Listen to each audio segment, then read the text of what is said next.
தங்கச்சி வந்து நல்லா கிண்டி அரைச்சிக்கோங்க. நல்லா பேஸ்ட் அந்த மாதிரி அரைச்சிக்கோங்க. ரொம்ப தண்ணியாகவும் வேண்டாம், இன்னும் கிண்டிக்கிட்டே இஞ்சி பூண்டு சேர்த்துக்கோங்க. இது நம்ம உங்களுக்கு இன்னும் நல்லா டேஸ்ட் வரும். நல்லா கிண்டிகிட்டே இருக்கணும். கொஞ்சம் அப்புறம் மிளகாத்தூள் அவங்களுக்கு தேவையான அளவுக்கு மிளகாத்தூள் நீங்கள் போட்டுக்கோங்க. இந்த மாதிரி ஆகிடும். அதுக்கப்புறம் தயிர் ஆட் பண்ணிக்கோங்க. நம்ம அரைச்சி வச்சு தக்காளி ஆட் பண்ணிக்கோங்க. மூடி வச்சு மாதிரி நல்லா கொதிக்கிற மாதிரி கொதிக்க விடுங்க. கருவேப்பிலை கொத்தமல்லி புதினா கொத்தமல்லி இதுக்கப்புறம் நம்ம இது பண்ண சொன்ன மாதிரி போட்டுக்கோங்க. உருளைக்கிழங்கு கேரட் இஞ்சால் ஆட் பண்ணி மீன் வைக்கிற எடுத்து ஆட் பண்ணிக்கோங்க. நல்லா போட்டுக்கோங்க. நல்லா மாதிரி ரெடி ஆகிடும். மசாலா ஆட் பண்ணிக்கோங்க. நல்லா போட்டு பண்ணிக்கோங்க. மல்லித்தூள் பவுடர் இந்த சைடு வந்து அரிசி ஊறிட்டு நான் யூஸ் பண்ண ரைஸ் வந்து பாஸ்மதி ரைஸ் தான். இதை நம்ம கடைக்காக மூடி விட்டுருங்க. நிறைய ஃபுட்ஸ்லாம் வேணும்னா இந்த நம்பரை காண்டாக்ட் பண்ணிக்கோங்க.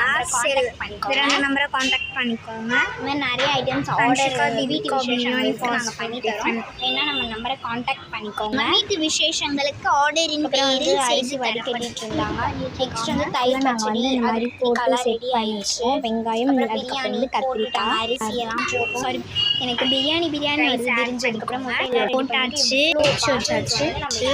பேக் பண்ணிட்டோம்.